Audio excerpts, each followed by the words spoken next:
विश्वास। अमित के सुखी वैवाहिक जीवन में क्यों जहर घोलना चाहती थी अंजलि।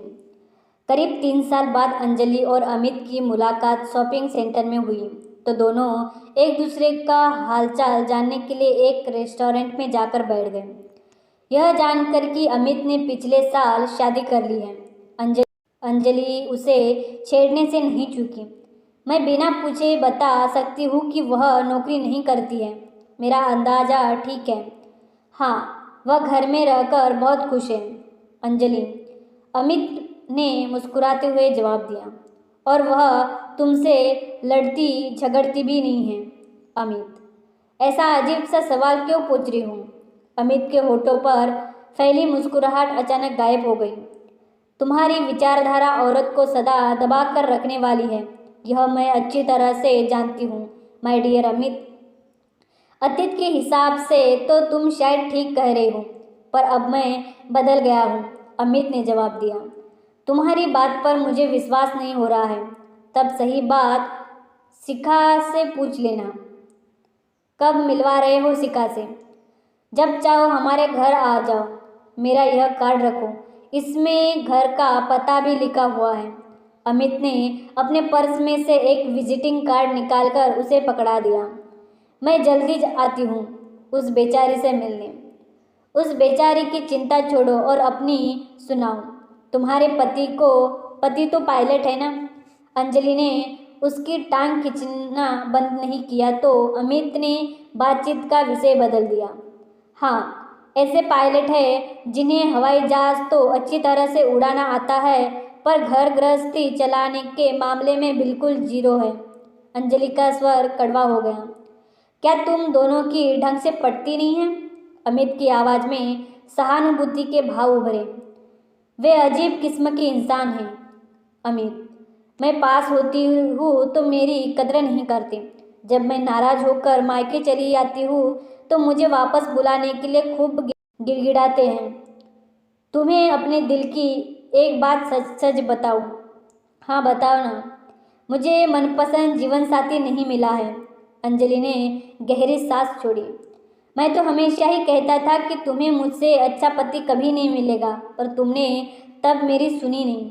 माहौल को हल्का करने के इरादे से अमित ने मजाक किया। मैं भी मानती हूँ कि वह गलती तो मुझसे हो गई।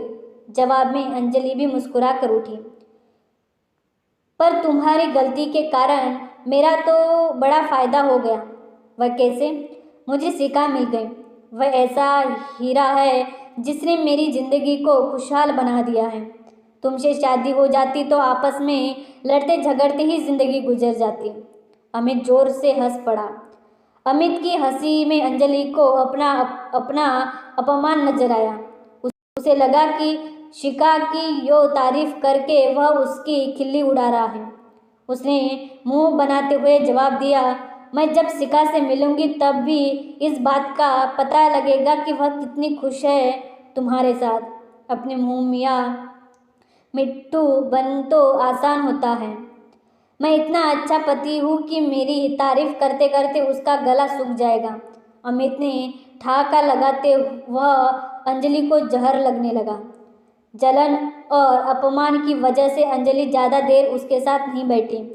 जरूरी काम का बहाना बना उसने कॉफ़ी पीते ही विदा ले लिया। अमित जैसे गुस्सेल और शक्की इंसान के साथ कोई लड़की खुश रह ही नहीं सकती। उससे शादी न करने का मेरा फैसला गलत नहीं था। ऐसे विचारों में उलझी अंजलि से ज़्यादा इंतज़ार नहीं हुआ और उस 2 दिन के बाद ही उसने शिखा से उसके घर फ़ोन कर बात की। उसने शिखा से कहा, तुम मुझे जानती नहीं हो शिखा, मैं अमित के कॉलेज की फ्रेंड अंजलि बोल रही हूँ। मुझे परसों ही बताया है कि अमित ने आपके बारे में। क्या आप आज हमारे यहाँ आ रही हो? शिखा का उत्साही स्वर अंजलि को अजीब सा लगा। तुम्हारे घर तो मैं अपने पति के साथ किसी दिन आऊँगी, लेकिन आज अगर संभव हो तो तुम मेरे साथ कॉफ़ी पीने किसी पास के रेस्टोरेंट में आ जाओ। इस वक्त तो मेरा निकलना ज़रा, अंजलि ने उसे टोकते हुए कहा। मैं तुमसे कुछ ऐसी बातें करना चाहती हूँ जो तुम्हारे फ़ायदे की साबित होंगी। तब हम मिल लेते हैं, पर अभी नहीं बल्कि शाम को। कितने बजे और कहाँ? जिस मॉल में तुम अमित से मिली थी उसकी बगल में जो आकाश रेस्टोरेंट है उसी में हम 5:15 बजे मिलते हैं। शिखा, अमित को तुम हमारी होने वाली मुलाकात के बारे में अभी कुछ नहीं बताना। बाद में बताना या न बताना तुम्हारा फैसला होगा। ओके, तो 5:15 बजे मिलते हैं। यह कहकर अंजलि ने फ़ोन काट दिया। शाम को रेस्टोरेंट में मुलाकात होने पर पहले कुछ देर दोनों ने एक दूसरे के बारे में हल्की फुल्की जानकारी ली। फिर अंजलि ने अपने मुद्दे पर बात शुरू कर दी। क्या तुम्हें अमित ने बताया कि वह मुझसे प्यार करता था और हम शादी करके साथ जिंदगी बिताने के सपने देखते थे? नहीं, यह तो कभी नहीं बताया। शिखा बड़े ध्यान से उसके चेहरे के हाव भाव को पढ़ रही थी। तब तो यह भी मुझे ही बताना पड़ेगा कि हमारे अलगाव का क्या कारण था। बताइए। कॉलेज में हम दोनों सदा साथ साथ रहते थे, इसलिए हमारे बीच प्यार का रिश्ता बहुत मजबूत बना रहा। फिर मैंने ऑफिस जाना शुरू किया तो परिस्थितियां बदली और उनके साथ बदल गया अमित का व्यवहार। किस तरह का बदलाव आ गया उनके व्यवहार में? वह बहुत ज़्यादा शक्की आदमी है। क्या तुम मेरे इस कथन से सहमत हो? यह तो तुमने बिल्कुल ठीक कहा। शिखा हौले से मुस्कुराकर उठी। तब तुम समझ सकती हो कि किसी भी युवक से जरा सा खुलकर हंसने बोलने पर अमित मुझसे कितना झगड़ता होगा। तुम्हें भी उसकी इस आदत के कारण मानसिक यातनाएं झेलनी पड़ी होंगी। थोड़ी सी शुरू में। शिखा की मुस्कुराहट और गहरी हो गई। और अब सब ठीक है। यानी अपने स्वाभिमान को मारकर वह रात दिन के झगड़ों से तंग आकर तुमने घुट घुट कर जीना सीख लिया है। ऐसा कुछ नहीं है, हमारे बीच झगड़े नहीं होते हैं। तुम मुझसे कुछ भी छिपाओ मत, क्योंकि मैं तुम्हें अमित के हाथों प्रताड़ित होने से बचने की तरकीब बता सकती हूँ। अपने एक एक शब्द पर अंजलि ने बहुत जोर दिया। तो जल्दी बताए ना। शिखा किसी छोटी बच्ची की तरह खुश हो उठी। शिखा की दिलचस्पी देखकर अंजलि ने जोशीले अंदाज में बोलना शुरू किया। मुझे उसने अपने शक्की स्वभाव के कारण जब बहुत ज़्यादा तंग करना शुरू किया तो मैं चुप रहने के बजाय उसके साथ झगड़ा करने के साथ साथ बोलचाल भी बंद कर देती थी। तब वह एकदम से सही राह पर आ जाता था। तुम भी उसके गुस्से से डरकर दबना बंद करो। वह ख्वाब करे तो अपने को अकारण अपराध बोध का शिकार मत बनाया करो। अमित को सही राह पर रखने का तरीका यही है कि जब वह तुम्हें नाजायज तरीके से दबाने की कोशिश करे तो तुम पूरी ताकत से उसके साथ भिड़ जाओ। देखना, वह एकदम से सही राह पर आ जाएगा। कुछ देर खामोश रहकर शिखा सोच विचार में खोई रही और फिर पूछा, तुमने यही रास्ता अपनाया था और वे इसी से सही राह पर आ भी जाते थे, तो फिर तुमने उनके साथ शादी क्यों नहीं की? मैं बार होने वाले झगड़ों से तंग आ गई थी। मुझे जब यह लगने लगा कि यह आदमी कभी नहीं सुधरेगा तो मैंने हमेशा के लिए अलग होने का फैसला कर लिया था। अच्छा, यह बताओ कि क्या तुम अपनी विवाहित जिंदगी में खुश और सुखी हो? शादी के झंझटों में फंसकर कौन बहुत खुश और सुखी रह सकता है? आपके पति पायलट है ना? हाँ, उनकी पगार 2 या 3 लाख रुपए होगी। यह सवाल क्यों पूछ रही हूँ? अमित अभी हर महीने 40,000 रुपये कमाने तक पहुँचे हैं। मेरे मन में यह विचार उठ रहा है कि कहीं आर्थिक कारणों ने तब तुम्हारा मन बदलने में महत्वपूर्ण भूमिका तो नहीं निभाई थी। मैं तुम्हारी सहायता करने आई हूँ, न कि अमित से शादी न करने के कारणों का खुलासा करने। अंजलि एकदम से चिढ़ उठी। लेकिन मुझे तुम्हारी किसी भी सहायता की जरूरत नहीं है। व्यक्तिगत स्वतंत्रता के नाम पर अपने जीवन साथी से झगड़ने का तुम्हारा सुझाव मुझे बिल्कुल बचकाना लगा।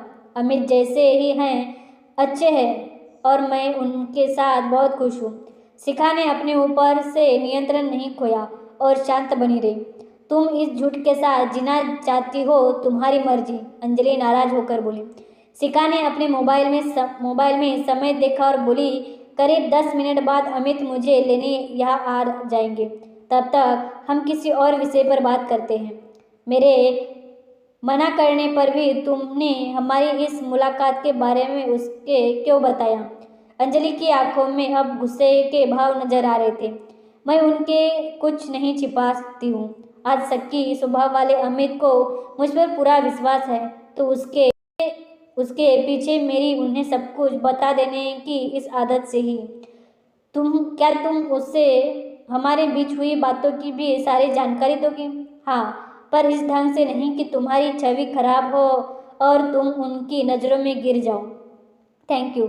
मुझे लग रहा है कि मैंने तुम्हारी सहायता करने की पहल करके शायद समझदारी नहीं दिखाई है। मैं चलती हूँ। अंजलि जाने को उठ खड़ी हुई। अमित से नहीं मिलोगी? नहीं, गुड बाय।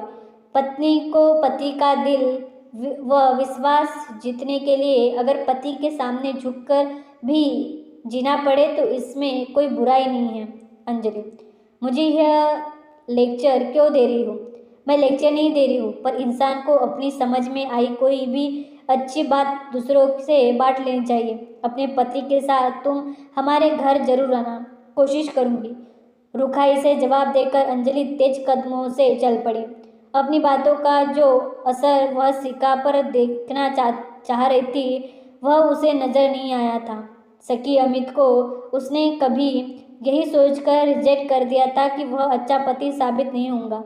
शिखा उसके साथ शादी करके खुश और संतुष्ट है, यह बात उसे हजम नहीं हो रही थी। उसके साथ अपनी तुलना कर रही अंजलि के मन में खींच व गुस्से के भाव पल पल बढ़ते ही जा रहे थे।